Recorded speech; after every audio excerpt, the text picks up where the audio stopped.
కూడి వచ్చిన మీ అందరికీ ప్రభు అయిన యేసుక్రీస్తు నామములో వందనాలు తెలియజేస్తా ఉన్నానండి. కొద్ది సమయం దేవుని వాక్యాన్ని ధ్యానం చేసుకుందాం. ఈరోజు వాక్య ధ్యానంలో మొట్టమొదటిగా రోమియోలకు రాసిన పత్రిక కొత్త నిబంధనలో ఉంటుంది. రోమియోలకు రాసిన పత్రిక 1వ అధ్యాయము 28వ వాక్యాన్ని ఒకటి చదివినట్లయితే మన వాక్యం కొనసాగించుకుందాం. రోమియోలకు రాసిన పత్రిక 1వ అధ్యాయము 28వ వాక్యం ఒకటి చదివితే మన వాక్యం కొనసాగించుకుందాం. హల్లెలూయా. మరియు వారు తమ మనసులలో దేవునికి చోటీయ నొలకపోయింది కనుక చేయరాని కార్యములు చేయుటకు దేవుడు భ్రష్ట మనస్సునకు హరినప్పించెను. హల్లెలూయా. ప్రియమైన దేవుని బిడ్డలారా, జాగ్రత్తగా గమనించాలి. ఈరోజు వాక్యం చాలా మంచి వాక్యము. మనుషుల యొక్క హృదయాలు దేవునికి అర్పించినట్లయితే ఆ హృదయాలు ఎలా ఉంటాయి, ఆ హృదయ ఆలోచనలు ఎలా ఉంటాయి, వాళ్ళ మనస్తత్వాలు ఎలాగా సాతాను బలహీనపరుస్తుంటాడు అనేటటువంటి అంశాలను ఉద్దేశించి ఈరోజు వాక్యం చదవబడతా ఉంది. ఇంకోసారి చదువమ్మా వాక్యం, గట్టిగా చదువు. మరియు వారు తమ మనసులలో దేవుని చోటీయ నలగకపోయిరి గనుక చేయరాని కార్యములు చేయుటకు దేవుడు భ్రష్ట మనసుకు వారి నర్పించెదను. హల్లెలూయా.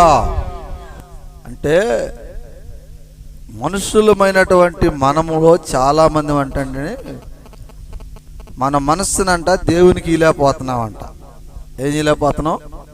మన మనస్సుని దేవునికి ఈలేకపోతున్నాం. అందుకనే మన మనస్సు దేవుడికి ఈలేకపోతున్నాం కాబట్టి, మన హృదయం దేవుడికి ఇవ్వలేకపోతున్నాం కాబట్టి మనందరం కూడా సాతాను చేసేటటువంటి కుట్రకు బలైపోయి భ్రష్టులుగా మారిపోతున్నాము అని వాక్యము సెలవిస్తూ ఉంది. అయితే ప్రియమైన బిడ్డలారా, ఇక్కడ మీరు గమనించాల్సిన విషయం ఏంటంటే, చాలామంది అనుకోవచ్చు మేము చాలా జాగ్రత్తగా ఉంటున్నాం, ప్రార్థనకి కంటిన్యూగా వస్తూ ఉంటాం, మరి చక్కగా వాక్యం చదువుతూ ఉంటాం, అన్నీ చేస్తూ ఉంటాం కదా, మరి మాలో ఏంటి తేడా అని మీరు అనుకోవచ్చు. అందుకని కొన్ని వాక్యాలు చదువుదాం. ఎందుకంటే దేవుని యందు ఆశ్రయం కలిగిన వాళ్ళైనా కావచ్చు, యేసుక్రీస్తు వారిని నమ్మకున్నటువంటి వాళ్ళైనా కావచ్చు, ఎవరైనా కావచ్చు, ఈ లక్షణాలు కానీ కలిగి ఉంటే, ఈ యొక్క గుణాలు కానీ మీలో కానీ ఉంటే వాళ్ళందరూ కూడా దేవుడికి తన మనసులో చోటు ఇవ్వని వారవుతారు అని వాక్యం సెలవిస్తుంది. ఏమిటి ఆ గుణాలు అని అంటే ఒక వాక్యం చదువుదాం. ఎఫీసీలకు రాసిన పత్రిక అంతా కొత్త నిబంధనలో ఉంటాయి దాదాపుగా. చూడండి, ఎఫీసీలకు రాసిన పత్రిక 4వ అధ్యాయము 30-31 వాక్యం చదువమ్మా. దేవుని పరిశుద్ధ ఆత్మను దుఃఖపరుచుకుడి యెహో విమోచన దినమును వరకు ఆయన యందు మీరు ముద్రించబడి ఉన్నారు. సమస్తమైన దేశము, కోపము, ద్రోషము, అల్లరి, దూషణ, సంకలమైన దుష్టత్వము మీరు విసర్జించుడి.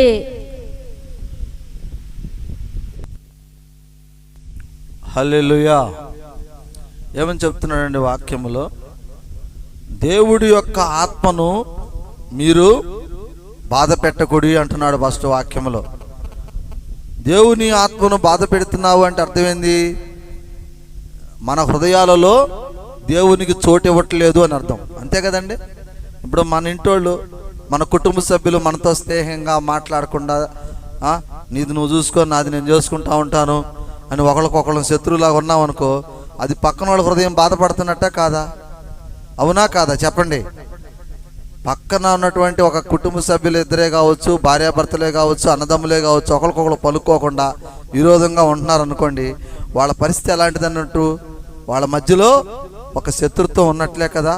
దానివలన ఇటు ఎవరైతే న్యాయంగా ఆలోచిస్తున్నారో వాళ్ళు బాధపడతా ఉంటారు. అంతేనా? నా తమ్ముడిని అర్థం చేసుకోలేకపోతున్నాడని ఆ అన్న అనుకోవచ్చు, లేకపోతే నా భర్త నన్ను అర్థం చేసుకోలేకపోతున్నాడని భార్య అనుకోవచ్చు. ఇట్లాగా రకరకాలుగా ఒకళ్ళు బాధపడతా ఉంటారు. అట్లానే ఇక్కడ దేవుడు కూడా తన వాక్యం ద్వారా చెప్తున్నాడు, మీరు నా ఆత్మను బాధింపడుకుడి, నా పరిశుద్ధ ఆత్మను మీరు బాధ పెట్టబాకుడి అని దేవుడు ఈ వాక్యం ద్వారా మనతో మాట్లాడుతూ ఉన్నాడు. ఏంటి నువ్వు బాధ పెడతావని అంటే పక్కన చెప్తున్నాడు, ఇదిగో సమస్త దేశము నీలో ఉండకూడదు, సమస్తమైనటువంటి ఈర్ష్య నీలో ఉండకూడదు, కోపము నీలో ఉండకూడదు, ఒకరి మీద ప్రతీకారం తీర్చుకోవాలనేటటువంటి ఒక కోరిక మనలో ఉండకూడదు. ఇలాంటివన్నీ కూడా నీలో ఉన్నట్లయితే నీ యొక్క ఆత్మ దురాత్మచే లింక్ అయి ఉన్నది అని అర్థము. అందుకని నేను బాధపడుతున్నాను. కాబట్టి ప్రియమైన దేవుని బిడ్డలారా, మీరు ఇలాంటి వాటన్నిటిని కూడా విసర్జించినట్లయితే, అంటే మీరు వీటన్నిటిని విడిచిపెట్టినట్లయితే మీరు నా ఆత్మకు బలము చేకూర్చిన వాళ్ళు అవుతారు. ఎప్పుడైతే మీలో మరి కోపము, పగ, ద్వేషము, ఈర్ష్య, అసూయ లాంటి కార్యక్రమాలు ఎప్పుడైతే లేకుండా ఉంటాయో అప్పుడు మీరు నా పరిశుద్ధాత్మను పొందుకుంటారు.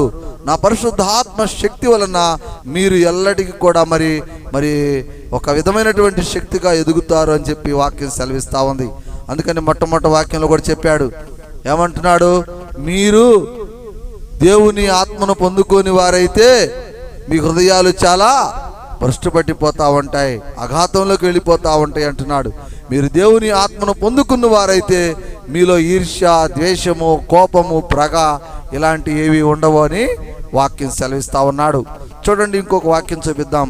అక్కడే దగ్గరలో ఉంటుంది, కొలస్తీలకు రాసిన పత్రిక అని ఉంటుంది. కొలస్తీలకు అని రాసి ఉంటుంది. 3వ అధ్యాయంలో నుండి 7, 8, 9 వాక్యాలు మనం చదువుకుందాం.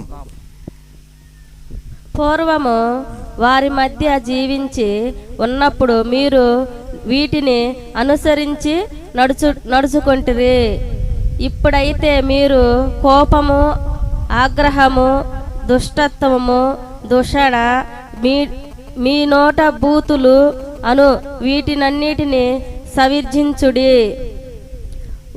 ఒక నీతో ఒకడు అబద్ధమాడుడి. ఎలా అనగా ప్రాచీన స్వభావమును దాని క్రియలతో కూడా మీరు పరిష్కరించి.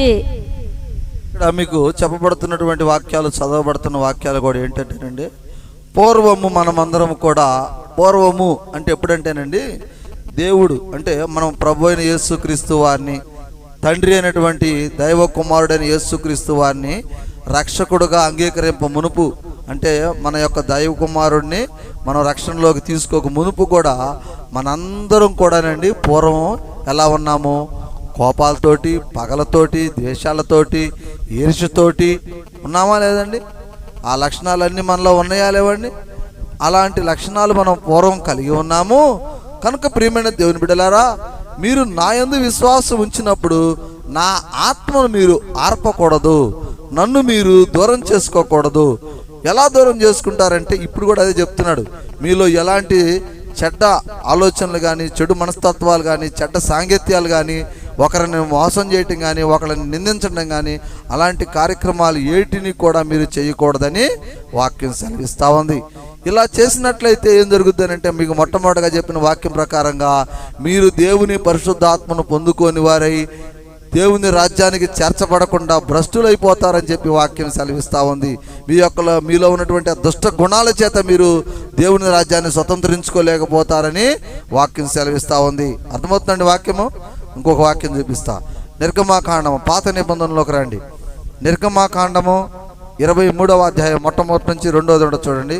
నిర్గమాకాండము 23వ అధ్యాయంలో నుండి మనం చదువుదాం. 1 నుంచి 3 వాక్యాలు చదవమ్మా త్వరగా. లేవాస్తును పుట్టింపకూడదు, అన్యాయము సాక్ష్యములు పలుకుటకై దుష్టునితో నీవు కలిగికూడదు, దుష్టాక్రము జరిగినంచుటకై సమూహమును వెంబడించవద్దు, న్యాయమును తీర్పు చేయుటకు సమూహముతో చేరి వ్యాజ్యములలో సాక్ష్యము పలుకుదు. 3 వాక్యాలు చాలు. వ్యాజ్యమువాడును భేదవాడైనను వాని ఎడల పక్షాతాపము నుండుతగును. హల్లెలూయా. ఇక్కడ వాక్యం ఏం చెప్పబడుతుందంటే మీతోటి, ఎవరైతే పక్కన వాళ్ళని అబద్ధ సాక్ష్యాలతో మాట్లాడుతూ ఉంటారు కొంతమంది అండి, పక్కన వాళ్ళు విమర్శించుకుంటూ ఉంటారు. తనకుండే సమస్య తనకుంటుంది, తనకుండే బాధ తనకుంటుంది, అయినప్పటికీ కూడా పక్కన వాళ్ళని విమర్శిస్తూ ఉంటారు. పక్కన వాళ్ళని గురించి చక్కగా మాట్లాడరు. చెప్తున్నా, ఏదో మనకేదో జ్ఞానవంతులు అయినట్టుగా పక్కన వాళ్ళని నువ్వు అట్టా ఇట్టా అని మనం ఒకళ్ళనొకళ్ళను విమర్శించుకోకూడదు అని వాక్యం సెలవిస్తుంది అక్కడ. అదే ఇక్కడ వాక్యం కూడా మీకు క్లారిటీ చెప్తున్నాడు. ఇలాంటి మనస్తత్వం నీకున్నట్లయితే నీలో దేవుని ఆత్మ లేదు అని అర్థం అన్నమాట.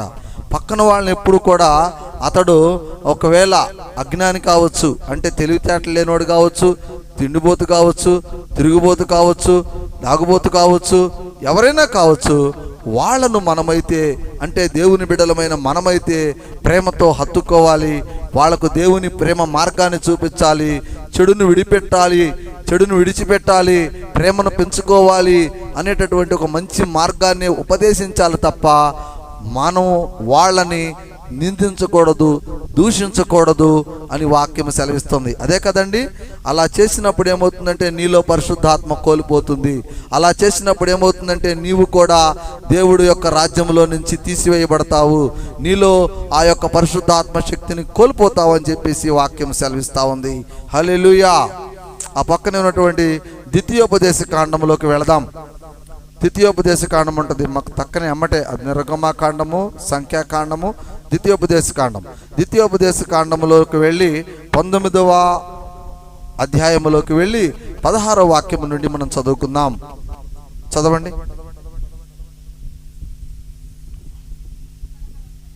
16 నుంచి 19 దాకా కంటిన్యూగా చదువు. అన్యాయపు సాక్ష్యము ఒకని మీద చెప్పుటకు ఒకడు నిలబడబడి నేరము మోపుటకై అబద్ధమాడినడల ఆ వివాదము గల ఇద్దరు మనుషులు యెహోవా సన్నిధిని అనగా ఆ కాలంలోను యాజకుల యొద్దకు న్యాయ పద్ధతులకు ఎదుటకు విలువెళ్ళెను.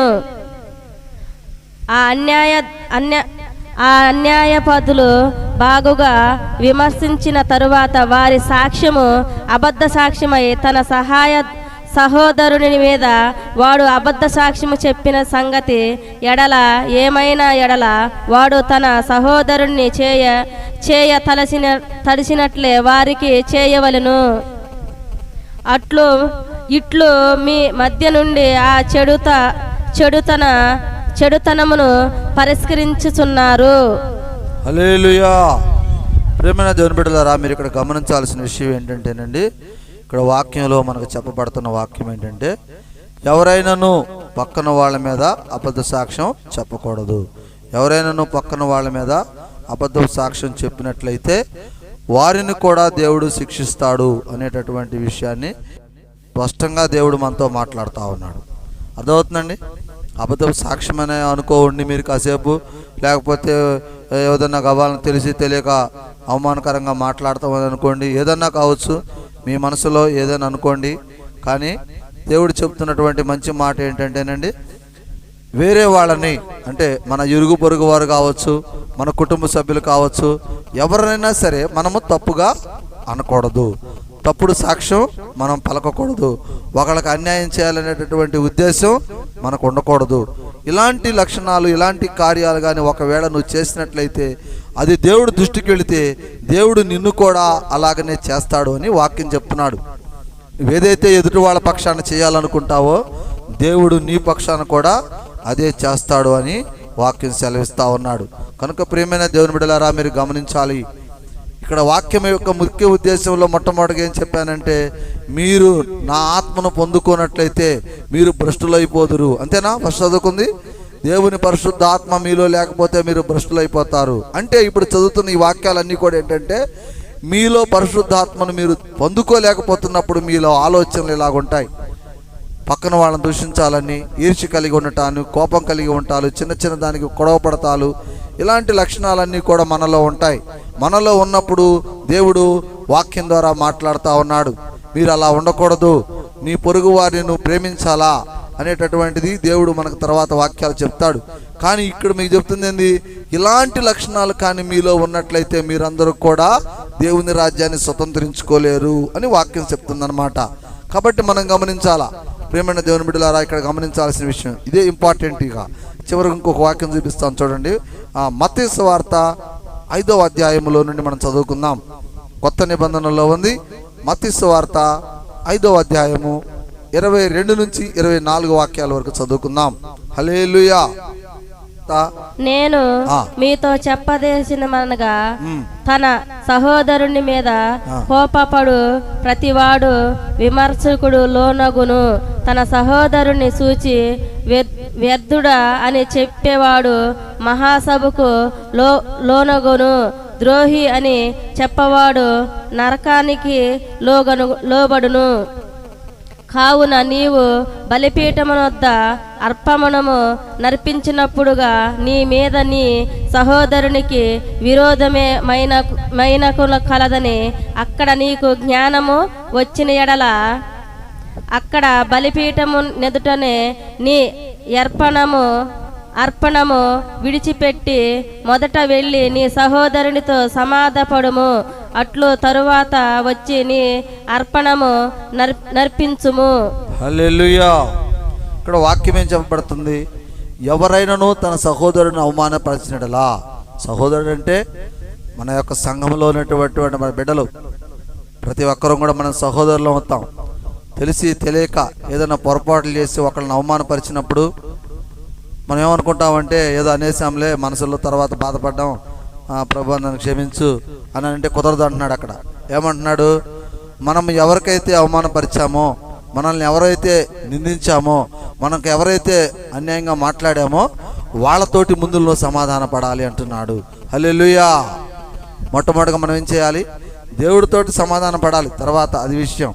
కానీ మొట్టమొదటిగా నువ్వు తెలుసుకున్నావు దేవుడు ఏమంటున్నాడు, ఎదుటి వారిని మాటలు అనకూడదు, ఎదుటి వాళ్ళని అవమానపరచకూడదు, ఎదుటి వాళ్ళని నిందించకూడదు అని చెప్తున్నాడు కదా. అప్పుడు నువ్వు తెలిసినప్పుడు నువ్వేం చేయాలంటే ఎక్కడికో వెళ్ళి దేవుని మందిరంలో కూర్చొని ప్రార్థన చేసి, దేవుడా నన్ను క్షమించు, మొన్న ఆ అమ్మాయిని ఎట్టన్నాను, ఈ అబ్బాయిని ఎట్టన్నాను, మా ఆయన్ని ఎట్టన్నాను, మా సహోదరుడిని ఎట్టన్నాను అని చెప్పి ప్రార్థన చెయ్యి. ఏదో చెయ్యి కాదంటలా. కానీ దేవుడు వాక్యం ఏం చెప్తుందంటే, అలాగ నువ్వు దేవుని సన్నిధిలోకి వెళ్ళి ప్రార్థన చేసి పోయే ముందే, అంటే సపోజు మీరు ఈరోజు ప్రార్థనకు వచ్చారు, గతంలో మీరు అంటే ఈ వారం ఆదివారానికి ముందుగా ఎవరితోటైనా మీరు గొడవ పడి ఉన్నట్లయితే, ఎవరితోటైనా మీరు ఇబ్బంది కలిగి ఉన్నట్లయితే మనసారా పోయి వాళ్ళతోటి మీరు సహోదరుల పట్ల, అయ్యా నన్ను క్షమించండి, ఆ రోజు నేను అలా అనుకుంటుంటే బాగుండేది, తెలియక పొరపాటున అన్నాను, నన్ను క్షమించని చెప్పేసి ముందుగా మనం వెళ్ళి సమాధానం పడాలని దేవుని వాక్యం చెప్తుందన్నమాట. ముందుగా నువ్వు ఎవరినైతే అవమానపరుస్తున్నావో, ఎవరినైతే నువ్వు నిందిస్తున్నావో, మొట్టమొదటిగా వాళ్ళని నువ్వు క్షమాపణ అడగాలి, మొట్టమొదటిగా వాళ్ళతో నువ్వు సంధి చేసుకోవాలి, వాళ్ళతో నువ్వు స్నేహం కలిగి ఉండాలి. అప్పుడు వచ్చి నా దగ్గరకు వచ్చి ప్రార్థన చేసినప్పుడు నేను నిన్ను ఆశీర్వదిస్తాను అని వాక్యము సెలవిస్తూ ఉంది. ప్రేమైన దేవుడు గమనించాలి వాక్యాన్ని. ఈరోజు చాలా వాక్యము ఇంపార్టెంట్. ఈ లక్షణాలు కానీ మనలో ఉన్నట్లయితే మొట్టమొదటి వాక్యానికి మనం సూట్ అయిపోతాం. మొట్టమొదటి వాక్యం ఏం చెప్పబడతా ఉంది, మీరు నా ఆత్మకు చోటు ఇవ్వనట్లయితే మీరు భ్రష్టులైపోదురు. హల్లెలూయా. ఎప్పుడైతే నువ్వు పరిశుద్ధాత్మకు చోటు లేకపోతావో ఈ లక్షణాలన్నీ కూడా నీలో వస్తూ ఉంటాయి. ఇలాంటి లక్షణాలు నీలో ఉండయనంటే నువ్వు ఒకటే గుర్తుపెట్టుకోవచ్చు, దేవుడు నాకు తోడుగా లేడు అని. హల్లెలూయా. దేవుడు నీకు తోడుగా ఉన్నట్లయితే ప్రతి ఒక్క వ్యక్తిని నువ్వు ప్రేమిస్తావు, ప్రతి ఒక్క వ్యక్తితో నువ్వు స్నేహంగా ఉంటావు, ప్రతి ఒక్క వ్యక్తిని నువ్వు క్షమిస్తావు. గుర్తుపెట్టుకోండి ప్రియమైన దేవుని బిడ్డలారా, ఇక్కడ మీరు ఇంకొక విషయం తెలుసుకోవాలి. మెయిన్ ఇంపార్టెంట్గా విషయం ఏంటంటే, ఇప్పుడు ఆ వాక్యం చూపించి నీకు వాక్యం చెప్తాను. చూడండి అమ్మ, వాక్యం చూడండి ఒకసారి. రోమియోలకు రాసిన పత్రిక కొత్త నిబంధనలో ఉంటుంది. రోమియోలకు రాసిన పత్రిక 1వ అధ్యాయము 29వ వాక్యం చదువుకుందాం. రోమియో చదువు. అట్టివారు సమస్తమైన దుర్నీతి చేతను, దుష్టత్వము చేతను, లోబడి చేతను, విశ్వాసేతను నిండుకొని మత్యరము, నరహత్య, కలహము, కపటము, వైరమును వాటితో నిండిన వారై కొండెదగుడును. ఒకటి చాలన్నా, కంటిన్యూ దూరి చాలా. చూడండి ప్రియమైన దేవుని బిడ్డలారా, అక్కడ చెప్పబడుతున్నటువంటి వాక్యం ఏంటంటే, అట్టివారు అంటే ఎవరు? దేవుని ఆత్మను పొందుకోలేనటువంటి వాళ్ళు ఎలాగుంటారంటే, వాళ్ళ హృదయాలలో కపటం ఉంటుంది, అంటే మోసం. ఏమండి? కపటం ఉంటుంది. చూడండి, చాలామంది పైకి ఒకలాగా మాట్లాడతారు, కపటం అంటే అదనమాట. పైకి ఒకలాగా ఉంటారు, లోపల అంతరంగాలలో ఇంకో రకంగా ఉంటారు. వాటిని కపటం అంటారు. అట్లానే మోసం చేస్తూ ఉంటారు. ఈర్ష్య కలిగి ఉంటారు. అంటే ఎదుటి వాళ్ళు ఏదైనా కొంచెం వాళ్ళ మీద బెటర్ దాన్గా ఉన్న కానీ, అంటే అది ఆస్తిపరంగా కావచ్చు, లేకపోతే దేవుని ప్రార్థనాపూర్వకంగా కావచ్చు, లేకపోతే ఏదన్నా అందచందాల గురించి ఆడవాళ్ళైనా, లేకపోతే ఇంకేదన్నా ఆస్తిపాస్తులు, ఏదో ఒక విధంగా కొంతమంది ఏం చేస్తుంటారంటే ఎదుటి వాళ్ళ పట్ల కూడా ఈర్ష్య కలిగి ఉంటారు. ఏమంటారండి? ఈర్ష్య కలిగి ఉంటారు, కపటము కలిగి ఉంటారు. ఇలాంటి కార్యక్రమాలన్నిటినీ కూడా ఎవరైతే చేస్తుంటారో వాళ్ళందరూ కూడా రేపు దేవుని రాజ్యాన్ని స్వతంత్రించుకోవటం కుదరదని చెప్పేసి వాక్యం స్పష్టంగా చెప్పబడతా ఉంది.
ఐక్యత కలిగి జీవించుట ఎంత మేలు. పరిశుద్ధులు అందరూ కలిసి ఫలించుట ఎంత మేలు. సహోదరుల ఐక్యత కలిగి జీవించుట ఎంత మేలు. సహోదరులు అందరూ కలిసి ఫలించుట ఎంతో మేలు.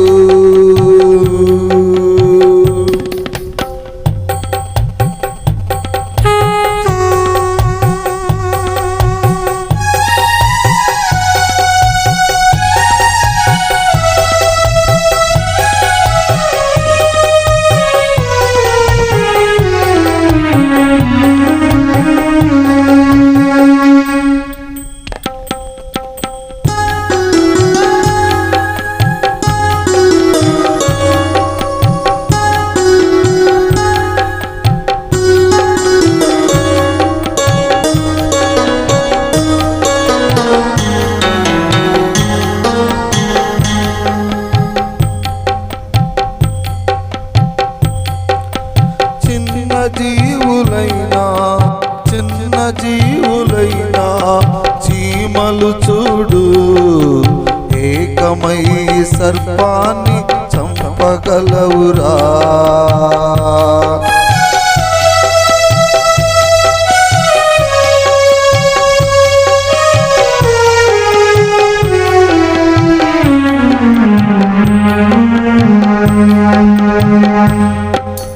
చిన్న జీవులైనా చీమలు చూడు ఏకమై సర్పాన్ని చంపగలవురా.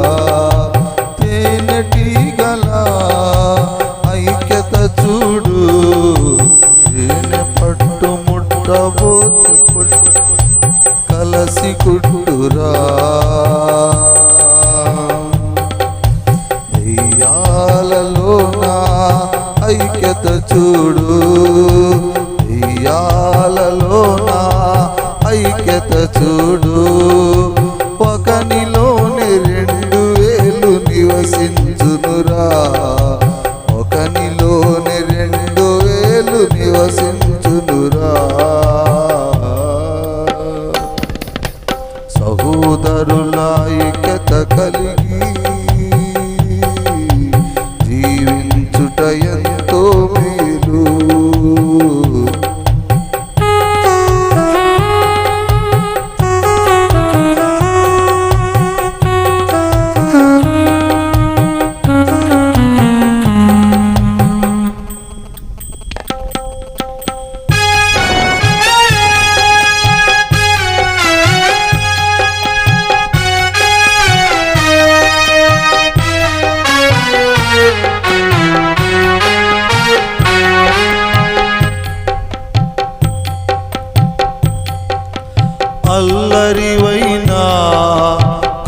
కాకుల ఐక్యత చూడు, ప్రతిదానికి అన్నిటిని పిలుచుకొందురా.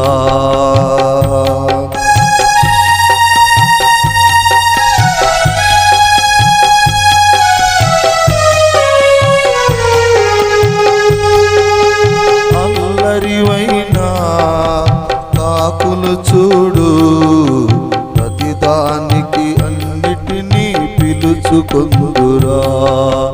అడవి పందులా ఐక్యత చూడు, ఒకటి వేసిన కేకకు అన్ని వచ్చురా. అపవిత్రాత్మల ఐక్యత చూడు, అపవిత్రాత్మల ఐక్యత చూడు, ఒకటి వెళ్ళి ఏడింటిని వెంట తెచ్చురా. ఒకటి వెళ్ళి ఏడింటిని వెంట తెచ్చురా. అయోధరుల ఐక్యత జీవించుట ఎంతో మేలు, సహోదరుల ఐక్యత కలిగి జీవించుట ఎంతో మేలు.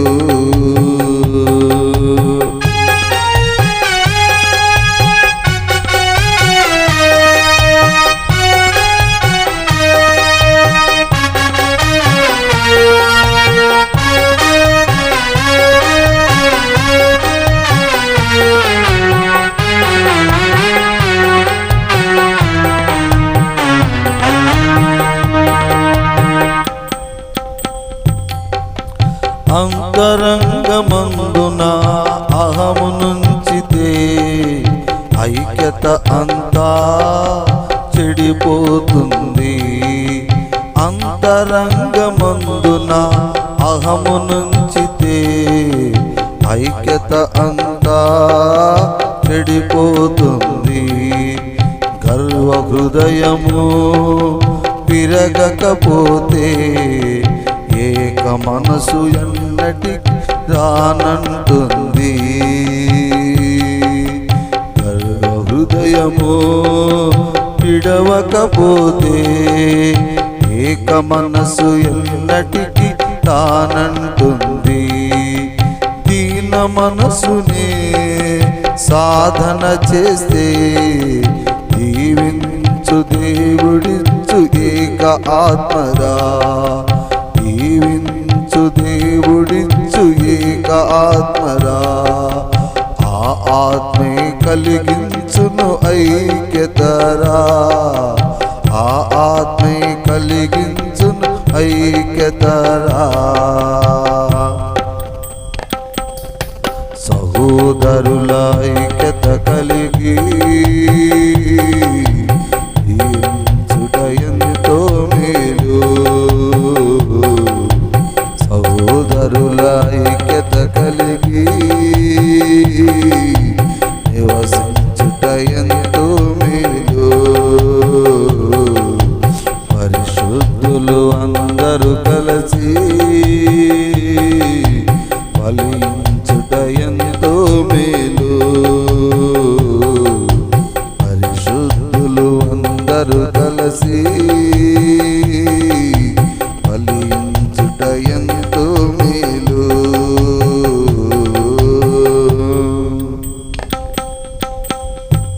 హల్లెలూయా, హల్లెలూయా. అయితే దేవుడు ఏం చెప్తున్నాడు? దేవుడు ఏం చెప్తున్నాడు? నువ్వు ఈ మనసు కలిగి ఉంటే నీకు ఇట్లా జరుగుతుంది అన్నాడు కదా. అసలు దేవుడు ఉద్దేశం ఏముంది ఇక్కడ మన మీద? దేవుడు ప్రణాళిక మన మీద ఏముందని ఒకసారి మనం గమనించినట్లయితే, మీరు గమనించండి ప్రియమైన దేవుని బిడ్డలారా. అపోస్తుల కార్యములు 8వ అధ్యాయంలో ఒక వాక్యం చదివితే మనకు అర్థమవుతుంది దేవుడి కార్యం మన మీద ఏముందో. చూడము ఒకసారి కొత్త నిబంధనలో అపోస్తుల కార్యములు 8వ అధ్యాయము 22వ వాక్యం ఒకటి చదువుకుంటే దేవుడి ఉద్దేశం మన పట్ల ఎలాగుందో ఇక్కడ వాక్యం ద్వారా మనతో మాట్లాడుతూ ఉన్నాడు. కాబట్టి ఈ నీ చెడుతనము అనుకొని మారు మనసును పొంది ప్రభువును వేడుకొనుము. ఒకవేళ నీ హృదయములోన క్షమించబడుచున్నను. హల్లెలూయా. జాగ్రత్తగా వాక్యాన్ని స్పష్టంగా అర్థం చేసుకుంటే ఏంటంటే, ఈ చెడుతనాన్ని నువ్వు విడిచిపెట్టుకొని నీ మనసులో ఉన్నటువంటి ఈ యొక్క కపటాన్ని, ద్వేషాన్ని, ఈర్ష్యని మొత్తాన్ని కూడా నువ్వు విడిచిపెట్టుకున్నట్లయితే దేవుని పరిశుద్ధ ఆత్మ నీకు తోడుగా ఉంటుంది. దేవుని యొక్క పరిశుద్ధత నీ మీదకు వస్తుంది. దేవుని యొక్క ఆత్మ నిన్ను దేవుని రాజ్యానికి చేర్చగలటానికి ఇష్టపడతా ఉంటుంది. ఈ యొక్క చెడుతనాలన్నిటిని కూడా నువ్వు విడిచిపెట్టుకున్నట్లయితే అనేటటువంటి వాక్యాన్ని చెప్తా ఉన్నాడు. అక్కడ కూడా అపోస్తలుడైన పౌలు గారి ద్వారా మనకు ఆ వాక్యాల ద్వారా కొన్ని విషయాలు మనతో మాట్లాడుతున్నాడు. ఇంకొక చివరి వాక్యం కూడా చూపిస్తాను. 1 కొరింథీయులకు రాసిన పత్రిక 5వ అధ్యాయంలో నుండి కూడా మనం చదువుదాం. ఇక్కడ కూడా దేవుడు కొన్ని విషయాలు మనతో మాట్లాడుతున్నాడు. 1 కొరింథీయులకు రాసిన పత్రిక 5వ అధ్యాయము 10వ వాక్యం నుండి 13 దాకా చదువు. 1 కొరింథీయులకు రాసిన పత్రిక 5వ అధ్యాయము 10వ వాక్యం నుండి 13 వరకు చదువు. అయితే ఈ లోకపు జరులతోనైనను, లోబూతులైనను, దోసుకొని వారితోనైనను, విగ్రహారాధకులతోనైనను ఏమాత్రమును సాంగత్యము చేయవద్దని కాదు. అలాగైతే మీరు లోకములో నుండి వెళ్ళిపోవలసి వచ్చునను గదా. ఇప్పుడైతే సహోదరుని బట్టి వాడెవడైనను జరుగుడగని లోబి గాని, విగ్రహదారుడుకు గాని, తిట్టుబోతులు గాని, త్రాగుబోతు గాని, దోచుకొనివాడు గాని అయ్యున్న ఎడల అట్టి వానితో సంగత్యము చేయకూడదు, భుజింపను కూడదని మీకు రాయించుచున్నాను. వెలుపలికి తీర్పు తీర్చుట నాకెలా? వెలుపలికి వెళ్ళి దేవుని తీర్పు తీర్చుగాని మీరు లోబడి వారికి తీర్పు తీర్చువారు గనుక ఈ దుర్గారమును నీలో నుండి వెళ్ళివేయుడు. హల్లెలూయా. ఇక్కడ వాక్యంలో ఏం చెప్తున్నాడంటే పౌలు గారు స్పష్టంగా, ఈ లోకంలో ప్రజలు ఉన్నారయ్యా. ఈ లోక ప్రజలు ఎలాగున్నారంటే చాలా బాధాకరమైన స్థితులలో ఉంటున్నారు లేదండి? దేవుని నమ్మని వాళ్ళు చాలామంది బాధాకర స్థితుల్లో లేరా? చాలా దురవ్యసనాలకు బానిసలైన వాళ్ళు ఉన్నారు. చెడు ప్రవర్తనలు కలిగినటువంటి వాళ్ళు ఉంటున్నారు. మరి కపటం కలిగిన వాళ్ళు, మోసం కలిగిన వాళ్ళు, ఈర్ష్యతో ఉన్నోళ్ళు, ఎదుటి వాళ్ళని ఎప్పుడు మరి బాధ పెట్టేటటువంటి మనసు కలిగిన వాళ్ళు ఉంటున్నారా లేదా లోకంలో? వాళ్ళందరూతో మనం తిరుగుతున్నాం. ఈ రోజున తిరుగుతున్నామా లేదా? అందరితో మనం తిరుగుతూనే ఉంటాం. కానీ వాళ్ళతో మనం తిరుగుతున్నప్పటికీ కూడా మరి వాళ్ళతో మనం స్నేహం చేయకూడదా అని అంటే చెయ్యాలి. వాళ్ళతో మనం కలిసే ఉండాలి. కానీ వాళ్ళలాగా మనం ఉండకూడదు. వాళ్ళ పద్ధతులు వాళ్ళయే, మన పద్ధతులు మనయే. అవకాశం కుదిరితే వాళ్ళు మనలా మారటానికి దేవుడు సంకల్పిస్తాడు, కానీ మనం వాళ్ళలాగా మారకూడదు. ఒకవేళ నువ్వు ఇలాంటి సమాజంలో ఈ యొక్క చెడు ప్రవర్తనలు కలిగి ఈర్ష్య ద్వేషాలు కలిగినటువంటి సమాజంలో మనం బ్రతకలేము అనుకున్నట్లయితే నువ్వు ఈ లోకాన్ని విడిచిపెట్టి వెళ్ళవలసిన వాడు అవుతావు. అంతే కదా? ఈ లోకంలో నుంచి విడిచిపెట్టి వెళ్ళాల్సిన వాడు అవుతావు. అంటే అర్థం ఏంటి? ఇక మరణించాల్సిన స్థితికి వచ్చింది మన బ్రతుకు. కాబట్టి అది కాదు నువ్వు ఆలోచించాల్సింది. ఈ లోకం ప్రజలు వాళ్ళ ఇష్టానుసారంగా వాళ్ళు బ్రతుకుతూ ఉంటారు. వాళ్ళ చెడుతనాలు, వాళ్ళ చెడు ఆలోచనలు, వాళ్ళ యొక్క ఈర్ష్య ద్వేషాలు, వాళ్ళ పగలు, వాళ్ళ ప్రతీకారాలు వాళ్ళకు ఉంటాయి. అయినప్పటికీ కూడా నువ్వు వాళ్ళని గురించి ఆలోచించుకోవద్దు. వాళ్ళతో నువ్వు అవసరాన్ని బట్టి, నీ అవసరాన్ని బట్టి, ఇప్పుడు సపోజ్ అవసరాన్ని బట్టి అని అంటేనండి, సపోజు ఇప్పుడు మనం ఒక ఆఫీస్ ఉంటుంది అనుకోండి. ఆఫీసులో మంచి వ్యక్తి ఉండకపోవచ్చు. ఏమండి? ఒక ఆఫీసుల్లో మంచి వ్యక్తి ఉండకపోవచ్చు. అతనితో మనకు పని పడ్డప్పుడు అతని వ్యక్తిత్వంతో మనకు అనవసరం. ఆ యొక్క ఆఫీసులోకి వెళ్ళి మనకు సంబంధించిన పని చేయించుకోవాలా లేదా? చేయించుకోవాలి. ఎందుకంటే అతని వ్యక్తిత్వంతో మనకు అనవసరం. అదే అంటుంది ఇక్కడ. లోకంలో ఉన్నటువంటి వాడు ఈర్ష్యతో ఉన్నాడా, పగతో ఉన్నాడా, వాడి చెడ్డ అలవాట్లతో ఉన్నాడా అనేటటువంటిది. ఇంకా మీకు చెప్పాలంటే క్లారిటీగా ఏంటంటే, ఇప్పుడు ఒకవేళ ఒక మాస్టర్ గారు ఉంటాడు అనుకో, పంతులు చెప్పే మాస్టర్ గారు ఉంటాడు, బడి చెప్పే మాస్టర్ గారు, అతడు రకరకాల బ్యాడ్ హ్యాబిట్లకు గురి అయి ఉండొచ్చు. అంటే అర్థం ఏంటంటేనండి, సిగరెట్లు తాగుతుండొచ్చు, మందు తాగుతుండొచ్చు, అని పరంపరాకులు తాగొచ్చు, చాలా అలవాట్లు ఉంటాయి. మాస్టర్ అయినంత మాత్రాన మనం మంచి గుణాలతో ఉండాలనేవి లేదు. ఒక్కొక్కళ్ళు ఉంటారు, ఎవరన్నా ఒక్కొక్కళ్ళు ఉంటారు, అందరూ కాదు, ఒక్కొక్కళ్ళు ఉంటారు.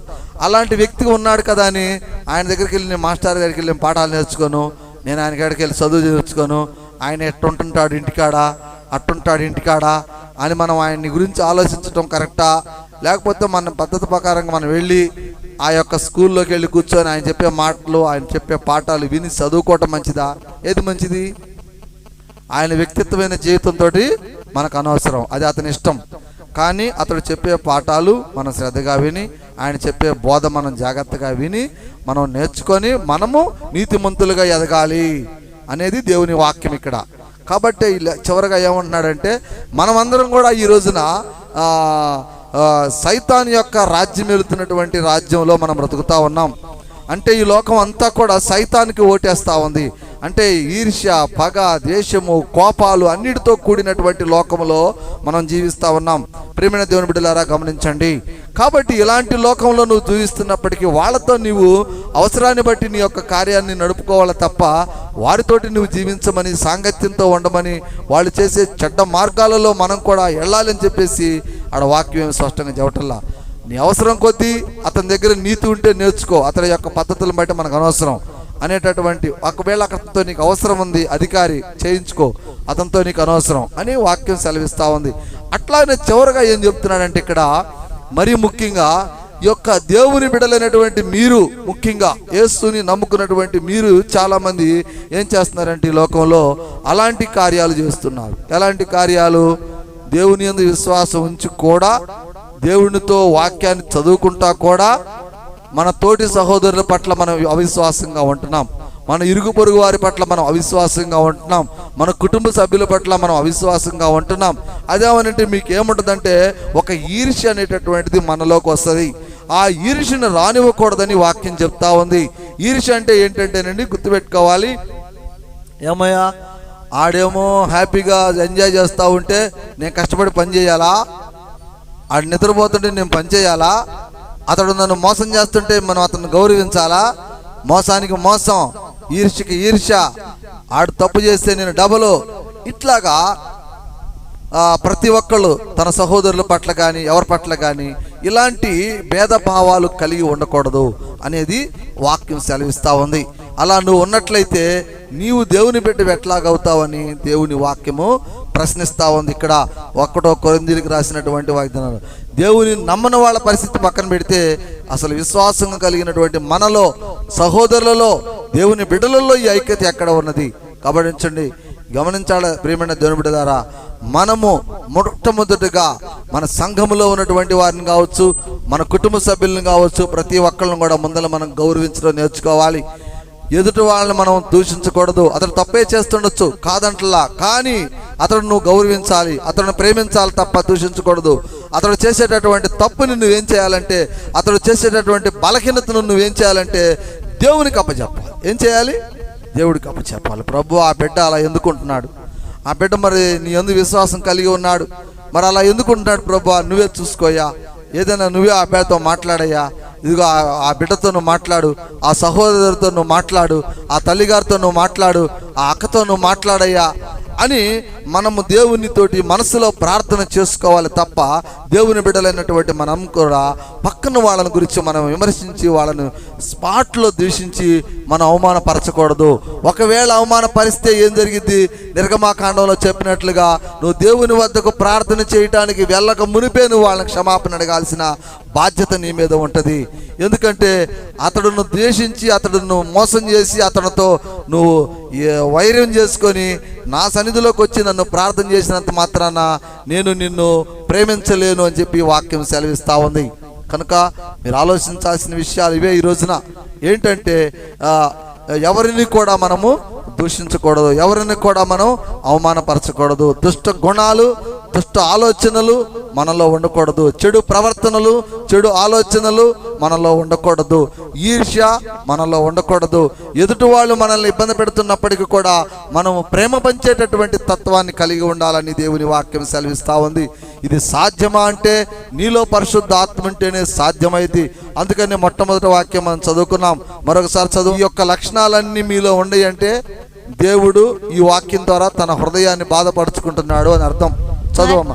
మరియు వారు తమ మనసులో దేవునికి చోటీయ నలగబోరి గనుక చేయరాని కార్యములు చేయుటకు దేవుడు భ్రష్ట మనసుకు వారిని అర్పగించెను. హల్లెలూయా. అర్థమవుతుందమ్మా? దేవుని పరిశుద్ధాత్మకు నువ్వు చోటు ఇవ్వకపోతే, దేవుని సన్నిధిలోకి వచ్చి కూడా దేవుడికి నువ్వు విలువ ఇవ్వకపోతే, అప్పుడు దేవుడు అంటున్నాడు, వాళ్ళ హృదయాల కఠినత్వాన్ని బట్టి వాళ్ళను నేను ఆ యొక్క సైతానికి అప్పచెబుతున్నాను, నేనేం చేయగలను అని దేవుని వాక్యం సెలవిస్తూ ఉంది. రేపొద్దున మీరు అనుకోవచ్చు, చాలామంది నేను చెప్తున్నా, దేవుని యందు విశ్వాసం ఉన్న వాళ్ళు కూడా రేపు దేవుని రాజ్యాన్ని స్వతంత్రించుకోలేని పరిస్థితి కూడా రాకపోవచ్చు, వచ్చుద్ది. కారణం ఏంటంటే మీరు అనుకోవచ్చు, నేను అన్ని కరెక్ట్గానే చేస్తున్నాను, నేనంతా కరెక్ట్గానే ఉన్నాను కదా, నాకేమవుతుంది, నాలో ఏ లోపం ఉంది అని మీరు అనుకోవచ్చు. కానీ నీ సహోదరుల పట్ల నువ్వు చేసేటటువంటి ప్రతి కార్యాన్ని బట్టి కూడా దేవుడు నిన్ను భ్రష్టత్వంలోకి నెట్టేస్తాడు. నీ కుటుంబ సభ్యులను బట్టి కూడా నువ్వు చేసేటటువంటి కార్యాలను బట్టి కూడా దేవుడు నిన్ను ఆ యొక్క పరిశుద్ధతలోకి రానియకుండా తోసివేస్తాడు అని వాక్యం స్పష్టంగా చెప్తా ఉంది. కనుక మనందరం కూడా ఈరోజు నుంచి ఏం చేయాలండి? ఏం చేయాలి? ఒకళ్ళకొకళ్ళు ఐక్యత కలిగి ఉండాలి. సహోదరులు మొట్టమొదటిగా ఐక్యత కలిగి ఉండాలి. ఒక వ్యక్తి తెలిసి తెలియక పొరపాటు చేస్తే వాళ్ళని క్షమించేటటువంటి మనస్సు మనలో రావాలి. వాళ్ళ గురించి దేవుడికి ప్రార్థన చేసేటటువంటి శక్తి మనకు రావాలి అని వాక్యము సెలవిస్తూ ఉంది. ఎప్పుడైతే ముందల సహోదరులందరూ కూడా ఒకరి పట్ల ఒకరు ఐక్యత కలిగి ఉంటారో అప్పుడు సంఘములో బలమైనటువంటి శక్తి వస్తుంది, సంఘములో పరిశుద్ధాత్మ శక్తి వస్తుంది. అపోస్తలుల యొక్క ప్రార్థన, మరి ఆ అపోస్తల కార్యములు 2వ అధ్యాయములో వాళ్ళందరూ కూడా సంఘములో కూడుకుని ప్రార్థించినప్పుడు వారి మీదకు అగ్ని నాలుకల వలె వచ్చి పరిశుద్ధాత్మ వారు తాకినప్పుడు వారు ఎంతో శక్తిమంతులై ప్రార్థన చేసి ఉన్నారు అని చెప్పి వాక్యం మనకు చదువుతా ఉన్నాం. కనుక ప్రియమైన దేవుని బిడ్డలారా, మీరు గమనించండి, దేవుని యొక్క ప్రార్థన చేస్తున్నటువంటి మనము మొట్టమొదటిగా మన తోటి సహోదరుల పట్ల ప్రేమను కలిగి ఉండాలి. ఇలాంటి ప్రేమ నీలో లేకపోతే దేవుడు నిన్ను కూడా ఆ దుష్ట ఆలోచనలను బట్టి, ఆ చెడు ప్రవర్తనను బట్టి దేవుడే నిన్ను ఆ యొక్క సైతానికి అప్పచెబుతాడు, తన భ్రష్టత్వంలోకి త్రోసివేస్తాడు అని చెప్పి వాక్యం ఈరోజు మనం చదువుకున్నాము. హల్లెలూయా. చెప్పబడినటువంటి వాక్యం అంతా కూడా దేవుడు దీవించబడును గాక. హల్లెలూయా. హల్లెలూయా. ఆనందమే పరమానందమే,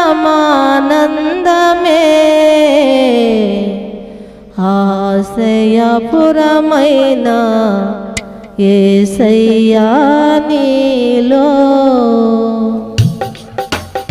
ఆనందమే పరమానందమే, ఆశ్రయపురమైన యేసయ్యా నీలో.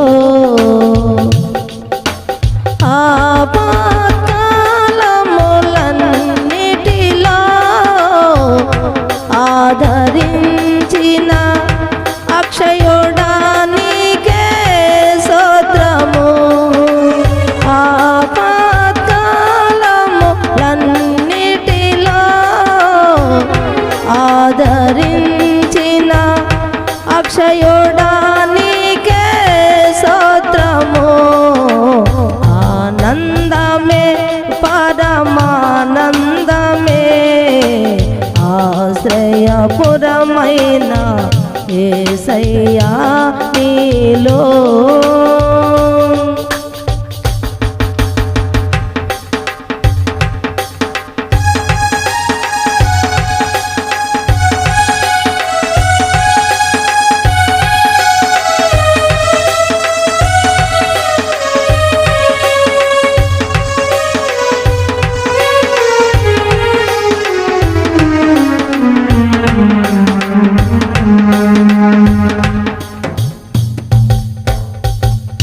పచ్చక గల చోట్ల పరుండ్ల చేచితివే, జీవ జలములు త్రాగనిచితివే.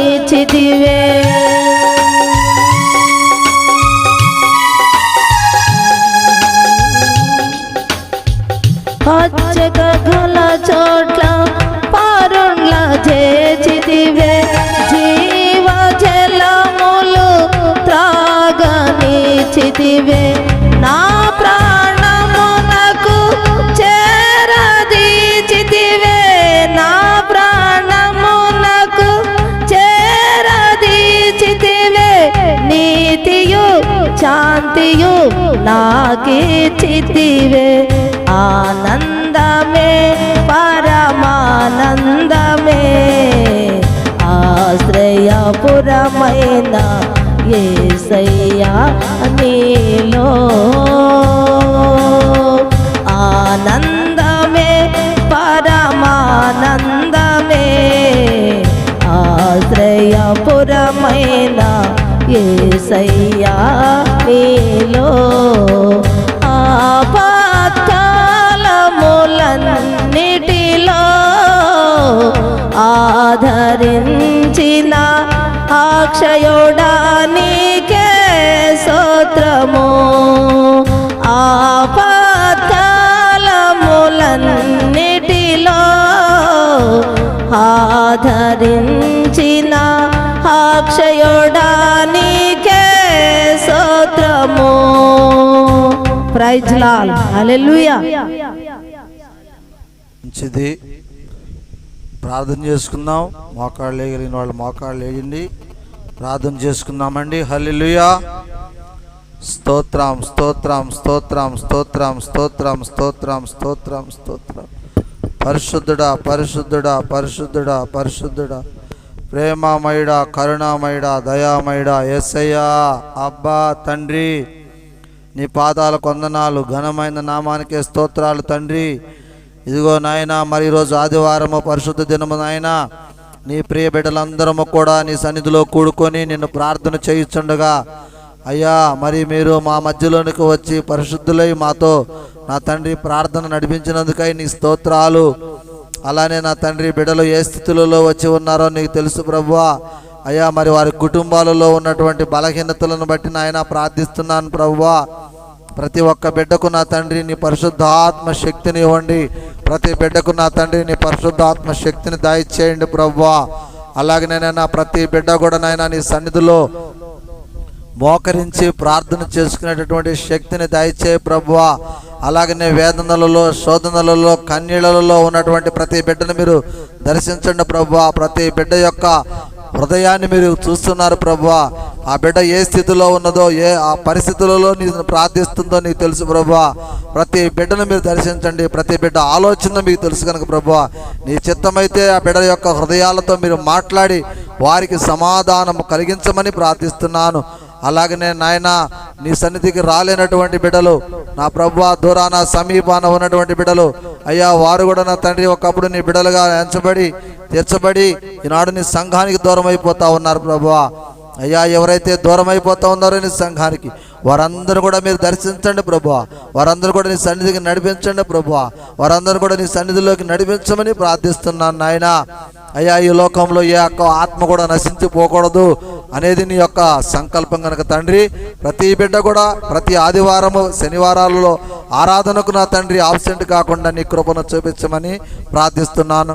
అలాగనే ఇప్పటి వరకు ప్రార్థనలో మాకు తోడుగా ఉండి చక్కని మాటలు నాయన, మాలో ఈర్ష్య, ద్వేషము, పగ, అసూయ, కపటము, మోసాలు ఉంటే అయ్యా మేము నీ రాజ్యంలోకి రాలేమని నీ వాక్యం సెలవిస్తూ ఉంది.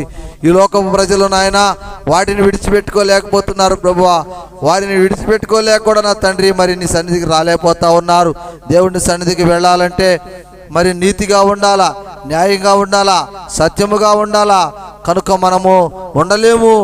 కాబట్టి దేవుడి సన్నిధికి మనం వెళ్ళటం అనవసరం అని చెప్పేసి చాలామంది కూడా మరి ప్రభువా దేవుడి సన్నిధికి రాలేనటువంటి వాళ్ళు ఉన్నారు. అలాంటి హృదయాలతో కూడా మీరు మాట్లాడండి ప్రభువా.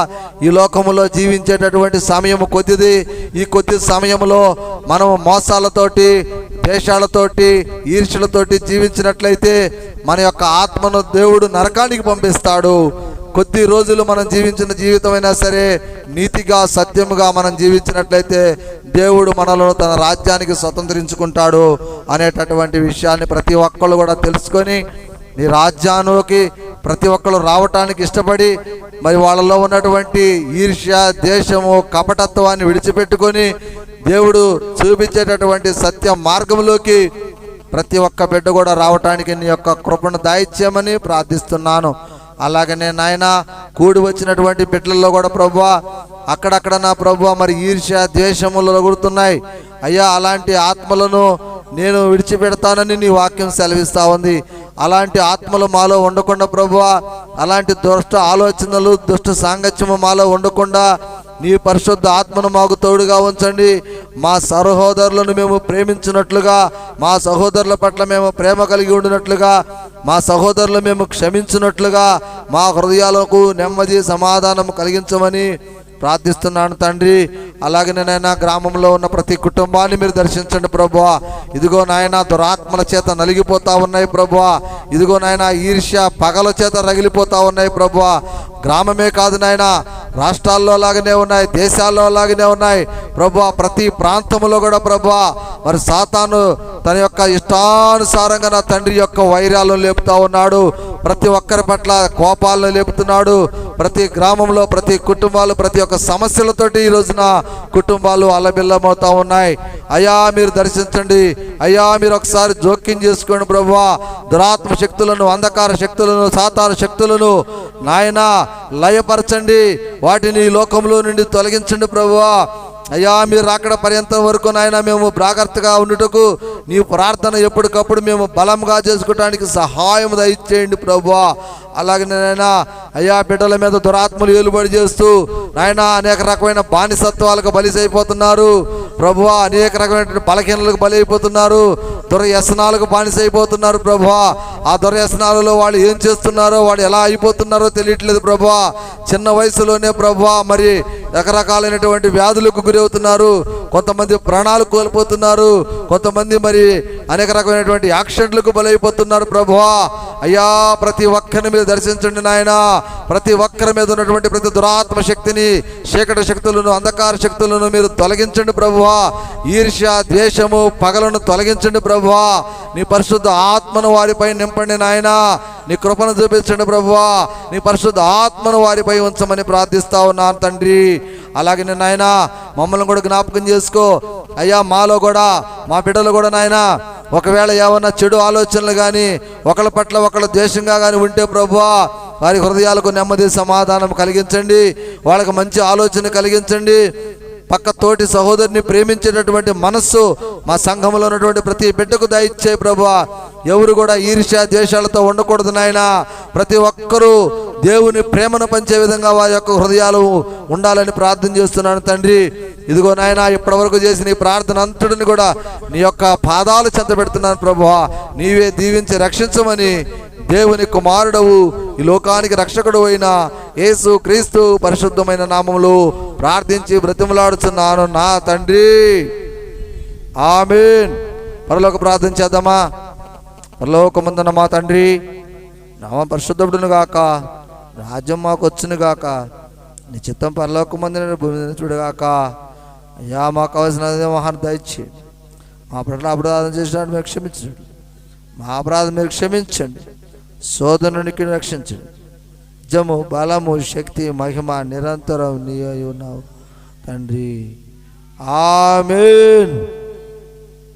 తండ్రి అయిన దేవుని ప్రేమ, కుమారుడైన యేసుక్రీస్తు వారి యొక్క కృప, పరిశుద్ధాత్మ అన్యోన్య సమాసము కూడి వచ్చిన మనందరికీ, అలానే గ్రామంలో ఉన్న ప్రతి కుటుంబానికి, అలానే శబ్ద యంత్రం ద్వారా వింటున్న ప్రతి ఆత్మకును, లైవ్ ద్వారా చూస్తున్న ప్రతి బిడ్డకును కూడా సదాకాలం తోడయుండి నిత్యంతం పరలోకం వరకు నడిపించునుగాక.